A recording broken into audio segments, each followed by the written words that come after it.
आज हम इस प्रश्न को देखते हैं। आइसोप्रोपाइल अल्कोहल का अनुभवजन्य सूत्र क्या है जिसमें कार्बन, हाइड्रोजन और ऑक्सीजन होते हैं? यदि 0.255 ग्राम के नमूने के पूर्ण दहन से 0.561 ग्राम कार्बन डाइऑक्साइड और 0.306 ग्राम पानी बनता है। यह दहन विश्लेषण से जुड़ा एक क्लासिक प्रश्न है और ये प्रश्न अक्सर हाइड्रोकार्बन यानी कार्बन और हाइड्रोजन या ऐसे कार्बनिक यौगिकों से जुड़े होते हैं जिनमें कार्बन, हाइड्रोजन और ऑक्सीजन होते हैं। इस मामले में हमारे पास आइसोप्रोपाइल अल्कोहल है। यह ध्यान देना महत्वपूर्ण है कि आपको पूर्ण दहन होना चाहिए। कभी कभी दहन बस लिखा होता है और यह अपेक्षित होता है कि आप मान लें कि यह पूर्ण दहन है, लेकिन एक अच्छी तरह से संरचित प्रश्न में पूर्ण दहन लिखा होना चाहिए। आपको कार्बन, हाइड्रोजन और ऑक्सीजन परमाणुओं की वास्तविक मात्रा नहीं पता होती, इसलिए आप उन्हें X, Y और Z के रूप में चिह्नित कर सकते हैं। वे पूरी तरह से ऑक्सीजन में दहन या अभिक्रिया करते हैं, जिससे दो उत्पाद बनते हैं, कार्बन डाइऑक्साइड CO2 और पानी H2O।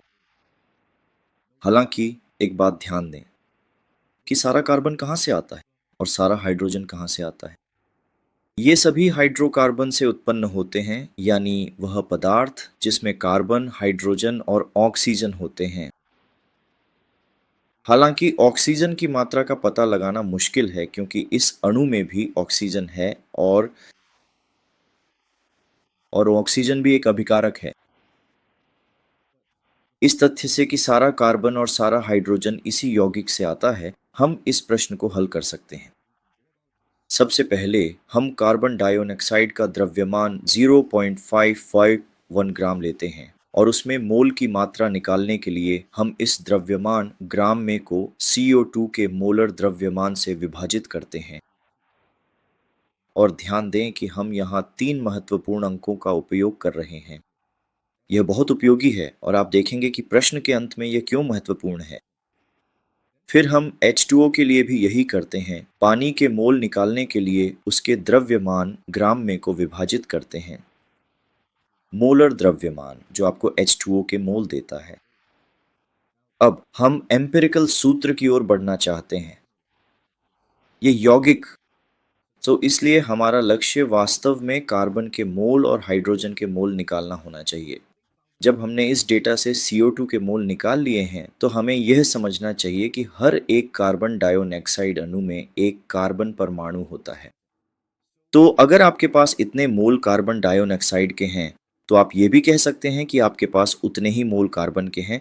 यही कारण है कि हमने यहाँ ब्रैकेट में C लिखा है। वहीं दूसरी ओर हाइड्रोजन के मामले में आपके पास जितने मोल पानी के हैं, हर एक पानी के मोल या हर एक पानी के अणु में 2 हाइड्रोजन परमाणु होते हैं। तो अगर आपके पास इतने मोल H2O के वास्तव में हैं, तो आपके पास हाइड्रोजन के निश्चित रूप से दुगने मोल होंगे और वह यह सटीक मात्रा बनती है। यहाँ पर यह बहुत महत्वपूर्ण है। तो कार्बन के मोल और हाइड्रोजन के मोल के साथ हम आइसोप्रोपाइल अल्कोहल का एम्पिरिकल सूत्र प्राप्त करने की दिशा में काफी आगे बढ़ चुके हैं, लेकिन हमें ऑक्सीजन के लिए भी हल करना होगा। और यही कारण है कि प्रश्न में आपको द्रव्यमान दिया गया है, ताकि जब आप कार्बन और हाइड्रोजन के मोल ज्ञात कर लें, तो आप प्रत्येक तत्व के मोल को उसके सापेक्ष परमाणु द्रव्यमान से गुणा करके दोनों का द्रव्यमान ज्ञात कर सकें और इससे आपको ग्राम में द्रव्यमान मिल जाएगा। फिर इन दोनों द्रव्यमानों का योग लेकर उसे हाइड्रोकार्बन के कुल द्रव्यमान से घटाने पर आपके पास ऑक्सीजन का द्रव्यमान बच जाएगा। ऑक्सीजन का द्रव्यमान ज्ञात करने का यही एकमात्र तरीका है, क्योंकि ऑक्सीजन भी वायु से ही आती है। यहाँ जो अणु है आइसोप्रोपिल अल्कोहल, वह पूर्ण दहन से गुजरता है, इसलिए घटाने पर हमें ऑक्सीजन का द्रव्यमान मिल जाता है। एक बार जब हमारे पास ऑक्सीजन का द्रव्यमान आ जाए, तो हम उस द्रव्यमान को एक ऑक्सीजन परमाणु के परमाणु द्रव्यमान से विभाजित करके उसे ऑक्सीजन के मोल में बदल सकते हैं और ये यहाँ आता है। एक बार जब आपके पास ऑक्सीजन, हाइड्रोजन और कार्बन के मोल्स आपके आइसोप्रोपिल अल्कोहल अणु में आ जाएं, तब आप एम्पिरिकल सूत्र निकालने के लिए तैयार हैं। इन तीनों संख्याओं को लिखकर सबसे छोटी संख्या जो कि 0.043 है, से विभाजित करें।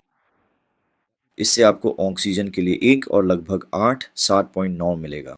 इसी वजह से यह ज़रूरी है कि आप अपने पूरे काम में जितने हो सके उतने महत्वपूर्ण अंकों को बनाए रखें, खासकर इन एम्पिरिकल सूत्र वाले सवालों में।